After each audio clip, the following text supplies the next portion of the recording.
The grand hall of the Galactic Conclave buzzed with conversation, a cacophony of languages and tones from over 30 alien species gathered in one place. Captain Jack Harrison stood upright, projecting calm and confidence, though deep down he felt small in the shadow of such an interstellar presence. His crisp blue Earth Defense Fleet uniform looked almost plain next to the elaborate robes, bioarmors, and glimmering adornments worn by the other delegates. Beside him, his second-in-command, Commander Lisa Daniels, leaned in and whispered, "Remember, Jack, this is about diplomacy. We're here to build bridges, not burn them." Jack gave a subtle nod. Earth had only developed faster than light travel 5 years ago. Humanity's entrance into the galactic community was still fresh, and most species viewed them with detached curiosity or mild amusement. But the Vicari were different. Across the vast hall sat the Vicari delegation, towering reptilian beings with scaled bodies, each more than twice the height of a human. Their 4 muscular arms ended in wickedly clawed hands. Jack had memorized the intelligence briefs. The Vicari Empire ruled 15 star systems, their military power unmatched and their reputation for aggression well earned. The conclave speaker, a translucent jellyfish-like entity floating in a containment bubble, addressed the room with amplified resonance. "The human delegation may now approach." Jack stepped forward, heart pounding beneath his polished uniform. This moment marked humanity's official introduction to the galaxy. He had rehearsed his speech countless times. "Honored delegates of the Galactic Conclave," Jack began, voice steady. "Earth comes to you in the spirit of friendship, eager to join this great union in peace and cooperation." Several species responded with positive sounds, soft chirps, hand gestures, even polite clicks. A few clapped wings or tentacles. But the Vicari ambassador, General Dra, remained still. His yellow reptilian eyes locked on Jack with unblinking intensity. Jack pressed on. "Though we are new to the stars, we bring our art, our science, our stories. Humanity has a unique perspective we hope to share." "Enough!" barked General Dra, cutting through the air like a blade. His translator rendered his growling speech in harsh, gravelly tones. "We've studied your kind. You're nothing more than lucky apes, primitive creatures who stumbled into space by accident." A tense hush swept across the grand hall. Jack maintained composure, though anger simmered beneath his calm exterior. "With all due respect, General Dra," he replied, measured and diplomatic, "we didn't come here to trade insults. We came to build relationships." The Vicari delegation burst into guttural laughter, deep, cruel, and mocking. General Dra stood, towering over Jack like a living mountain. "Respect? Your history is a bloodbath. You slaughtered each other over imaginary borders and colored flags. Your lives are brief. Your bodies are weak. Your species is insignificant." Jack drew a deep breath, controlling the urge to respond with anything but words. "We've made mistakes, yes, but we've learned. We now seek peace with those who will. Meet us in kind." Dra took a slow, deliberate step forward, looming so close Jack could smell the acrid scent of his breath. "Peace? You don't even understand the word." The room's atmosphere grew electric. Alien delegates shifted uncomfortably, some edging away from the conflict. Tension coiled in every corner of the hall. "Perhaps this conversation would be better continued in private," Jack suggested, attempting to defuse the situation. Then, without warning, General Dra leaned in and spat thick green fluid splashing across Jack's face. The hall collectively gasped. Jack slowly wiped it away, every instinct in his body screaming to react. "In my culture," he said quietly, "that's considered extremely disrespectful." What Jack didn't realize was that in Vicari culture, such an act wasn't merely disrespectful. It was a declaration of war. General Dra smiled a cruel smile. The Vicari Empire does not negotiate with inferiors. Suddenly, alarm screamed through the hall. Red lights flashed. Lisa Daniels rushed to Jack's side, a datapad in hand. "Captain, 3 Vicari warships just arrived out of hyperspace. They're opening fire on our vessel." A distant explosion shook the floor beneath their feet. "It's a trap," Jack realized aloud. He grabbed his communicator. "All Earth personnel evacuate. Immediately. This is not a drill." As they sprinted through the chaos, Lisa turned to him, eyes wide. "We didn't provoke them, Jack. Why are they attacking us?" Jack didn't answer. He didn't know. What he couldn't yet comprehend was that this was more than a diplomatic failure. It was the start of a galactic war, and what the Vicari didn't yet understand was that they had just declared war on the most dangerously adaptive species in the known universe. Far away, inside the war room of the Vicari High Command, General Dra stood tall before his superiors. Curved monitors displayed battle footage, the destruction of the human vessel, the panicked retreat of smaller ships. Red emergency lights bathed the scaled commanders in an eerie glow. "The humans never saw it coming," Dra boasted. "They war." Confusion, not fear. They didn't even realize they were at war. Supreme Commander Voss, a colossal Vicari whose claws were stained with medals of conquest, nodded approvingly. "Excellent work, General. Surprise is our greatest ally." The High Command 7 members leaders of the most powerful fleets and armies in the Empire sat at their imposing round table. Voss gestured toward the center. "Show us what we know about the humans." A hologram projected a 3D model of human anatomy. Fragile limbs, soft skin, no claws or carapace. No venom, no natural weapons.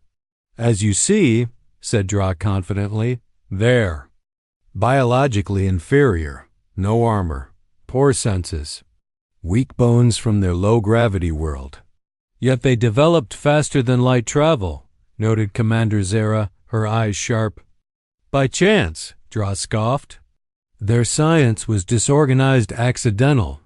Their achievements are not signs of strength, but of blind luck." "And their weapons?" asked another. "Conventional, basic energy tech. Predictable tactics. We've already stolen their military data. They lack discipline. Their ships are poorly armored and tactically naive." Just then, a young officer rushed in, bowed deeply, and said, "Supreme Commander, Earth has sent a message. They ask why we attacked. They claim confusion." The High Command erupted in hissing laughter. "They pretend to be victims," said Voss. "How amusing. Shall we respond?" the officer asked. "No need," Dra said coldly.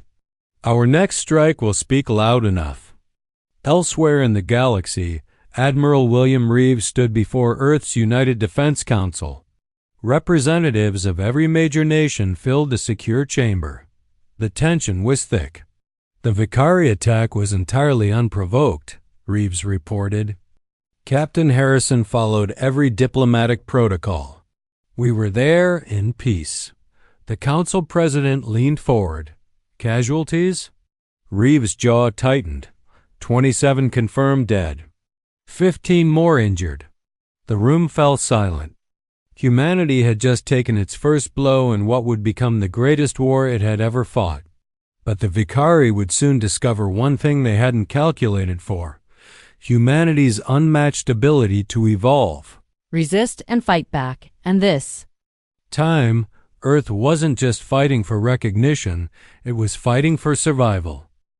The Vicari specifically targeted our engines to prevent escape. This wasn't a misunderstanding, it was a planned ambush, Lisa. Danielle stepped forward. Her uniform was still stained with blood from helping the wounded. "Intelligence has discovered something important.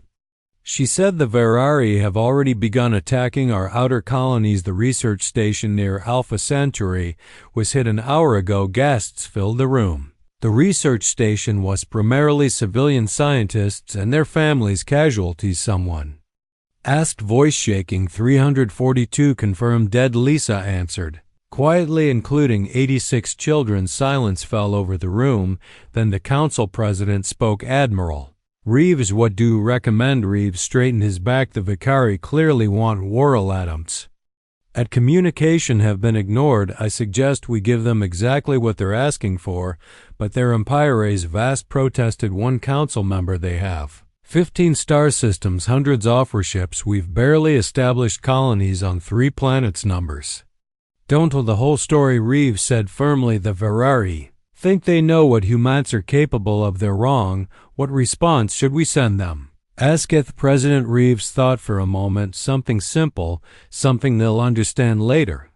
When it's too late, he paused. Send this message: you've made a terrible mistake. In his war room, Supreme Commander Voss received the human message. He read it and laughed. Look at this pathetic threat. He told his commanders, these humans think they can't stand against the might of our empire. If only he knew what was coming. For the first time in human history, Earth stood united. The attack on the research station changed everything. Old enemies, Beckham, allies, borders that had divided nations for centuries, now meant nothing. Commander Susan Blackwood stared at the wall of screens in Earth Defense Headquarters. Her eyes were red from lack of sleep. Her brother had been on that research station. He was a botanist studying alien plants. Now he was gone. Commander, the United Earth Fleet is assembled, said her aide, Lieutenant Greg Foster. Susan nodded. On the main screen, hundreds of ships gathered in Earth orbit. Some were old military vessels, others were civilian ships hastily fitted with weapons. It wasn't much compared to the Ferrari fleet, but it was only the beginning. What's the status of Project Awakening? She asked. Greg checked his tablet. The first wave of dormant defense systems is online. The Fracari don't know about them. Susan allowed herself a small smile. For decades, Earth nations had hidden their most advanced weapons from each other. Now those secrets were being shared and deployed together. And the combat systems ready, Greg replied. We kept those off the official military database that Ferrari stole. They have no idea what's coming in another part of the galaxy. Avarikuri scout ship detected an unusual signal. They followed it to a small human vessel that appeared to be damaged. Prepare to board, ordered Captain Krell. Take prisoners for questioning. The Vicari soldiers stormed the human ship with weapons ready. They found 5 human crew members who immediately raised their hands in surrender. You are now prisoners of the Ferrari Imperianits. The Ferrari leader. Resistance is useless. The humans exchanged glances. Then something unexpected happened. Instead of surrendering, the humans attacked with hidden weapons. They fought fiercely despite being outnumbered. Captain Krell watched in disbelief as his soldiers reported the battle widen. They surrender. They can't win. When the last human fell, the Ferrari searched ship. They found something strange. The ship's engine was rigged to explode. Humans had been fighting to buy time. If the Vicari hadn't discovered it, the explosion would have destroyed both ships. This makes no sense, Krell said. Why would they choose death over capture? On the Ferrari homeworld, an elderly alien named Professor Zare requested a meeting with the High Command. He was not Ferrari, but Galariona species known for their long lives and extensive knowledge of galactic history. Must warn you about these humans, Professor Zex told them, his voice was thin with age. I have studied thousands of species. Humans are different, General Dra.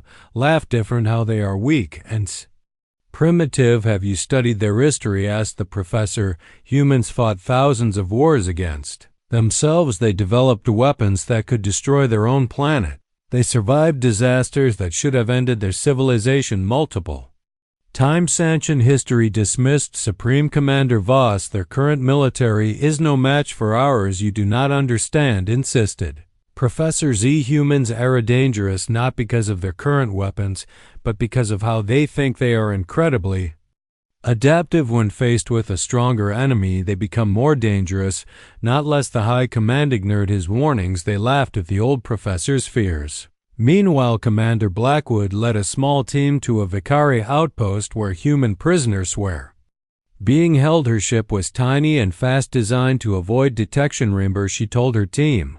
This is a rescue mission. Get our people out quickly and quietly, but nothing went as planned. The Vicari discovered them almost immediately in the firefight that followed. Susan's team was cut off from their ship. We need a new plan, said one of her soldiers as enemy fire hit the wall beside them. Susan looked around at the alien technology surrounding them. Her mind worked quickly, seeing patterns and possibilities. I have an idea, she said, but it's going to be loud, very loud.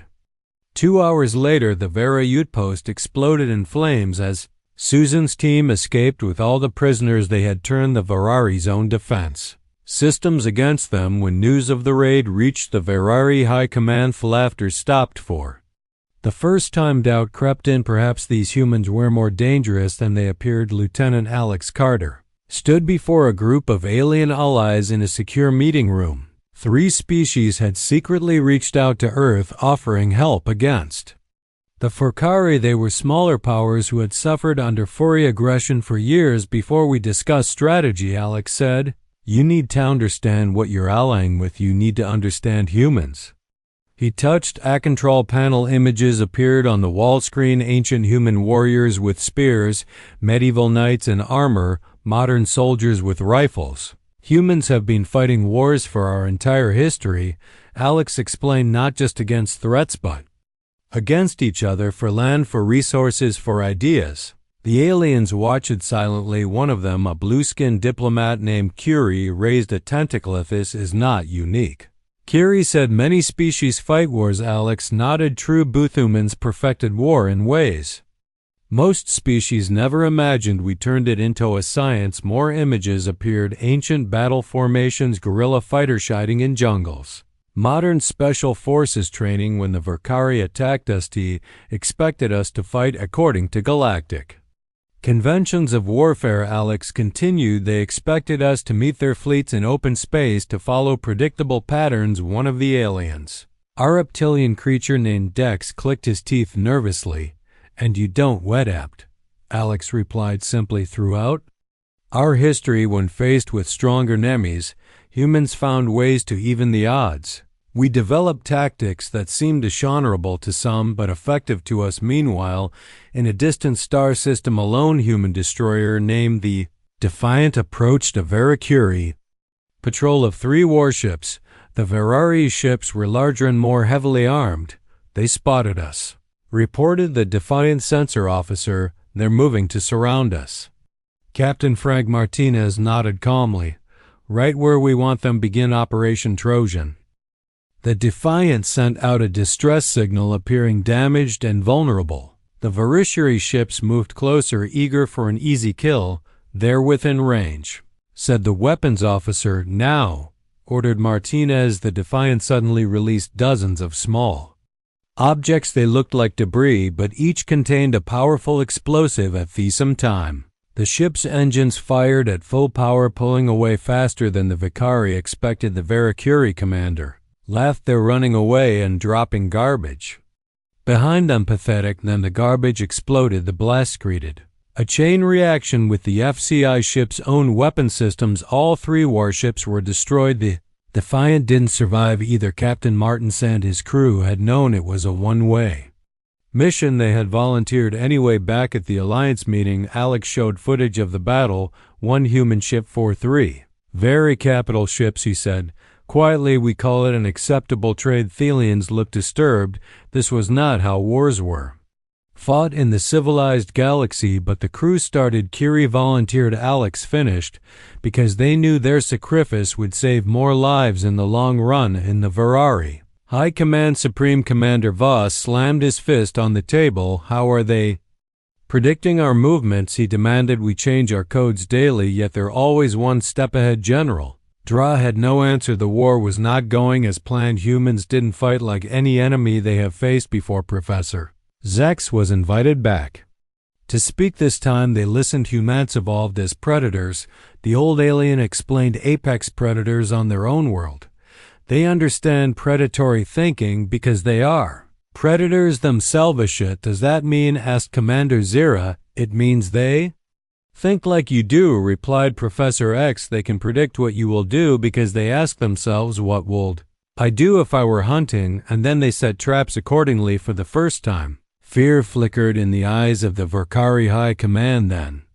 How to defeat them? Asked Supreme Commander Voss. Professor Z shook his head sadly. I'm afraid you already made your biggest mistake. You killed their young. He looked at each Viscari commander in turn. There is nothing more dangerous in the galaxy than a human protecting its children or a human seeking revenge for them. 6 months into the war, the tide had turned. Vicari, who had expected a quick victory, were now losing territory daily. Their once mighty empire was shrinking as humans pushed forward on multiple fronts. Sergeant Maria Vasquez lay perfectly still in the tall purple grass of planet Nexus 7 the colony had been under Vareri control for 3 months. Maria and her team had been on the ground for 5 days, barely sleeping, watching and waiting target convoy approaching Weister Corporal Ryan Lee through their secure Channel 6 vehicles.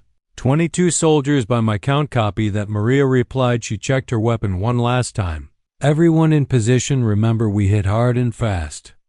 What followed was no fair fight. The Varici never saw the attack coming. Maria's team had studied their patrol patterns, identified their weaknesses, and struck at the perfect moment. Within minutes, the convoy was destroyed and the human team disappeared. Back into the wilderness, the same scene was playing out across dozens of occupied worlds. Small human teams causing massive damage before vanishing in a Vicari command ship. Field Marshal Gorn reviewed the reports with growing concern. How are they doing this? He demanded of his intelligence officer.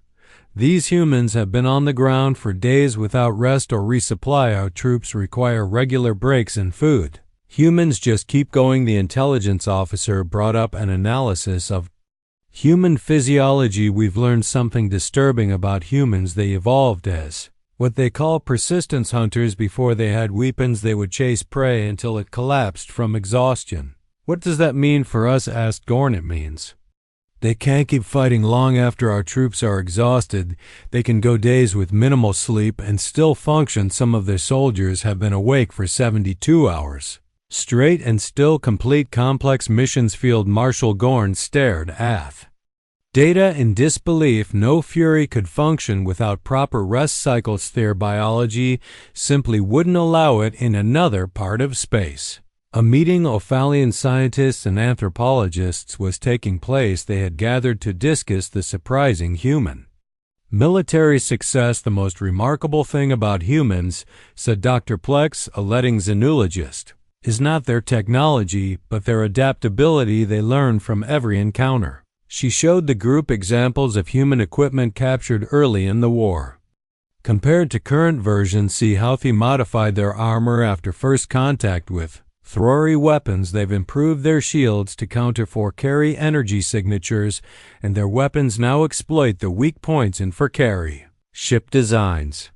How quickly did they make these changes? Asked one observer. Weeks, replied Dr. Plex. Not years or decades, as most species would require their industrial base completely reoriented for war production in less than a month. Back at Vicari High Command, Supreme Commander Voss faced reality. Fuhrer was not winnable in its current form. We must sue for peace, he told his commanders. We can offer to return to the pre-war boundaries. The humans will never agree, said Commander Zera. They keep pushing forward nevertheless.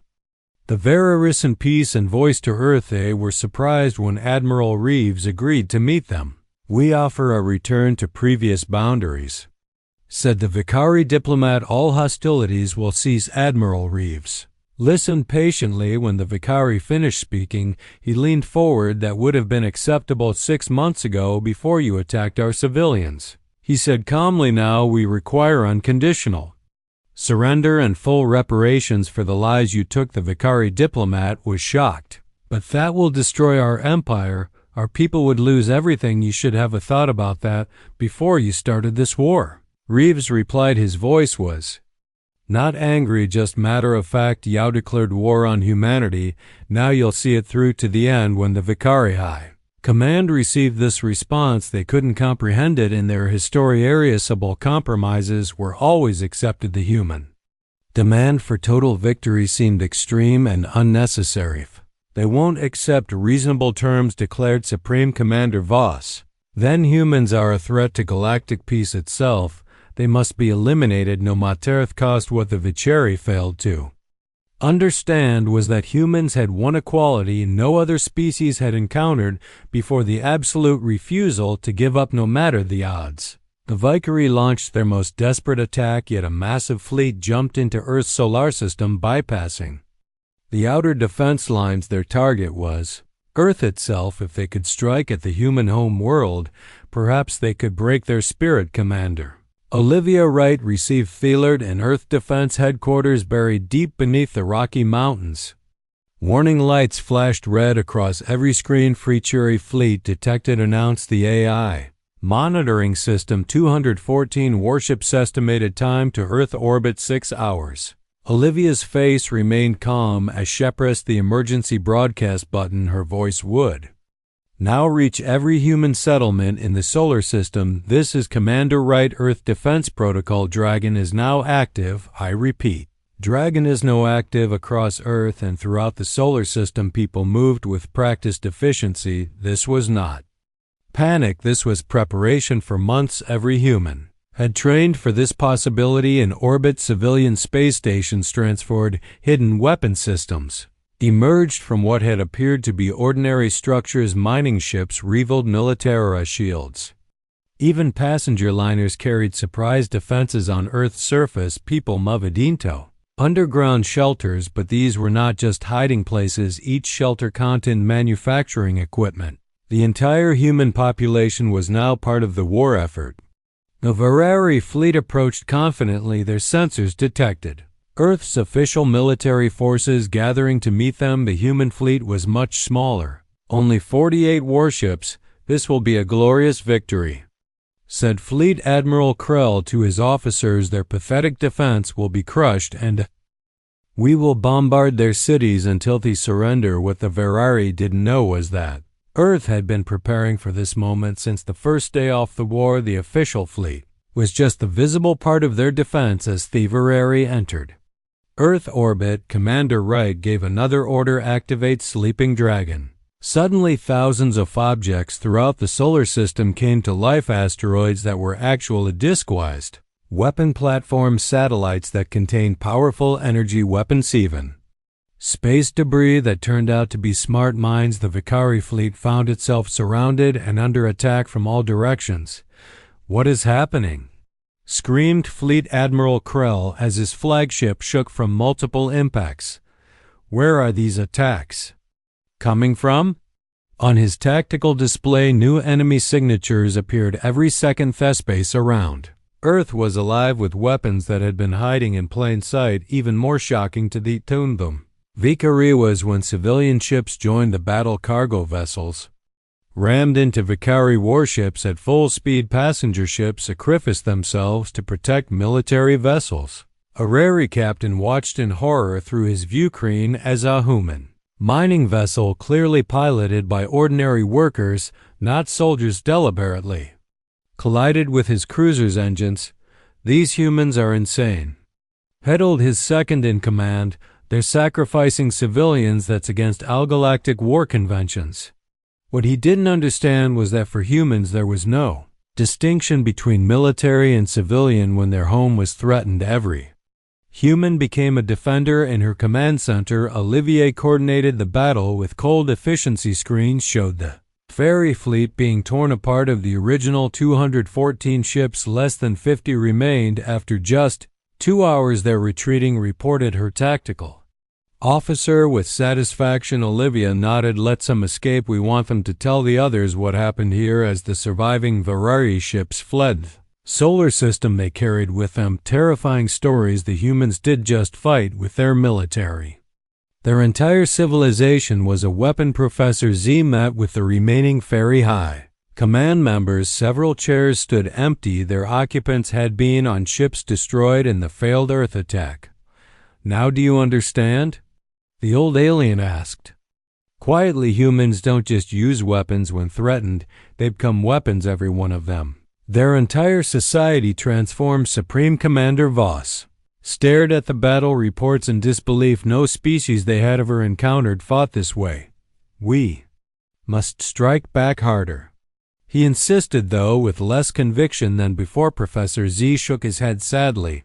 I fear you have awakened something that cannot be stopped. The humans will come for you now, and they will not show mercy. Admiral Reeves stood on the bridge of the flagship Invincible. The massive view screen showed hundreds of human warships assembled in formation. It was the largest fleet humans had ever built. All ships report ready, Admiral said. His communications officer Reeves nodded. Begin the jump sequence. Destination Vicari Prime. The human fleet vanished into hyperspace, bound for the heart of Vicari territory. The final offensive had begun. Captain Eric Russell led a team of 12 special operations soldiers. Their ship was tiny, designed to avoid detection, while the main fleet would engage the Vicari forces directly. Eric's team had a different mission.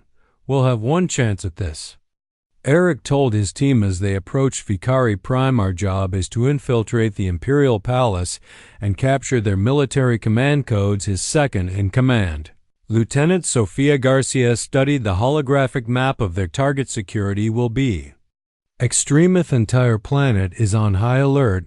That's why they won't expect us to land right in the capital city. Eric replied with a grim smile.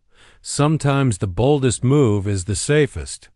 Their ship slipped through the Vicari defenses by hiding in the shadow of a cargo vessel. They landed in an industrial zone and quickly disguised themselves as maintenance workers. Meanwhile, the human fleet merged from hyperspace at the edge of the Vicari system. Alarms blared across every Vicari military installation. Human fleet detected, shouted a Vicari officer. Over 500 warships. Supreme Commander Voss could not believe feat display. 6 months ago, humans had barely 40 military vessels. Now they had hundreds, all built while fighting a war across multiple fronts. How is this possible? He whispered. Professor Z, who had remained as an advisor, answered quietly. I tried to tell you, when humans mobilize for war, their entire civilization transforms. Every factory, every resource, every person is dedicated to the effort. The Vicari population watched in horror as the human fleet approached their home world. They had been told they were winning the war. Now enemy ships filled their skies in Thepales. Eric's team moved carefully through service corridors. Their disguises worked perfectly. Vicari were so convinced of their superiority that they never imagined humans could infiltrate their capital command center. Had whispered Sophia. Guards at the entrance. Eric gave hand signals to his team. They moved with practiced precision. The guards were neutralized silently, and the team entered the command center.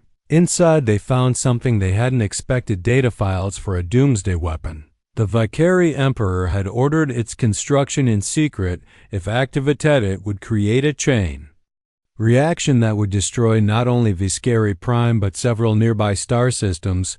We need to warn the fleet, Eric said urgently. He copied the files while his team secured the room aboard the Invincible. Admiral Reeves received Eric's message. The situation had suddenly become more complicated. If they pushed the Vicari too hard, the Emperor might activate the weapon. Out of desperation, all ships hold position. Reeves ordered, do not advance further. The human fleet stopped its approach, maintaining a blockade formation around the planet. The Vicari Emperor, a massive figure named Drex, addressed his military council. If the humans will not retreat, we will use the Void Catalyst. He declared, better to destroy everything than surrender to inferior beings. General Draw, once so confident, now looked alarmed. My Emperor, the weapon will kill billions of our own people. A necessary sacrifice, replied Emperor Drex coldly. The Vicari Empire will never bow to humans. What neither the Emperor nor his generals realized was that Eric's team had planted devastation throughout the palace. Every word they spoke was being transmitted to the human fleet. Reeves faced an impossible choice. If he ordered an attack, the Emperor might activate the weapon. If he retreated, the Vicari would rebuild, and the War would continue, sir, said his strategic officer, Captain Russell. Is requesting permission for an alternate approach. What does he have in mind? Asked Reeves. He wants to address the Vicari.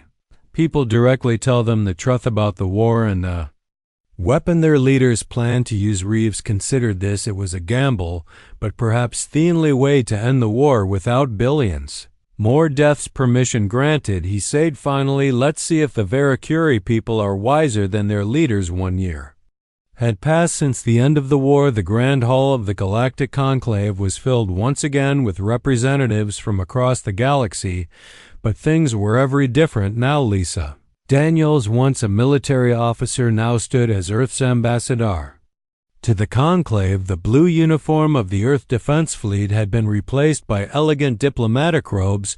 The rebuilding of the former Vicari worlds continues ahead of schedule. She reported to the Assembly. With human assistance, their infrastructure is now 70% restored. Thiverary Representative Council Leader Tavok nodded in agreement. He representeth New Vicari Federation, a democratic government that had replaced the fallen empire. Few could have predicted this outcome when Captain Russell had made his desperate broadcast to the Vicari people. He had shown them proof of their emperor's plan to destroy their own world rather than surrender. He had offered them a choice: continue following leaders who would sacrifice them or take control of their own future. The response had shocked everyone. Ordinary Virari citizens had stormed the Imperial Palacethi, had captured the Emperor and his generals before they could activate the Doomsday weapon. Now, a year later, Humans and Ferry worked side by side. Human doctors treated for a curry. Wounded human engineers helped rebuild destroyed cities.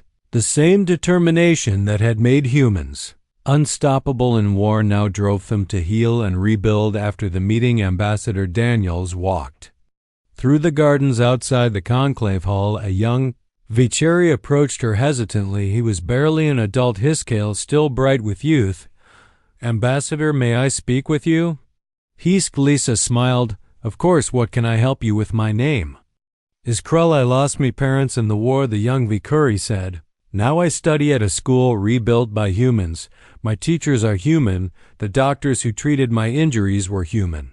He seemed confused as he continued, I need to understand something. When you had defeated us, why didn't you just destroy us? You had the power. Our leaders would have done that to you.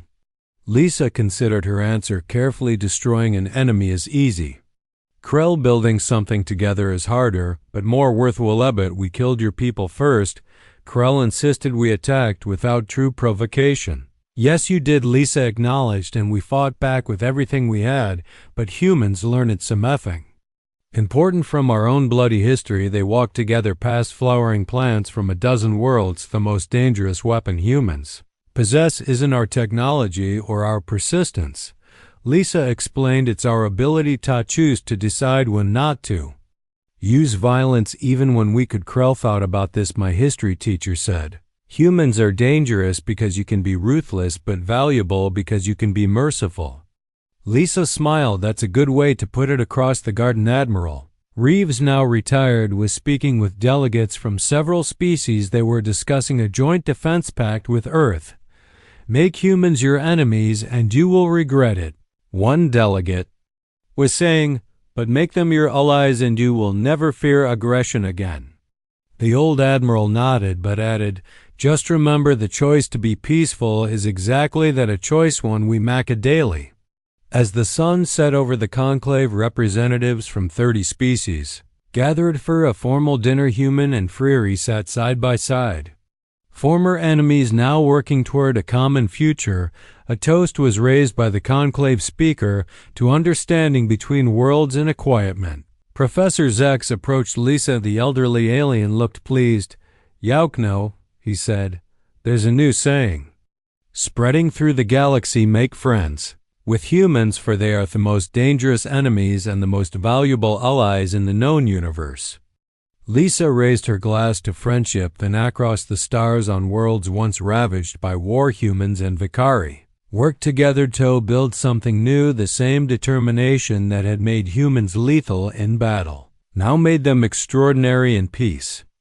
The most dangerous species in the galaxy had proven something important true strengthlies, not just in the ability to fight, but in knowing when to stop fighting and start.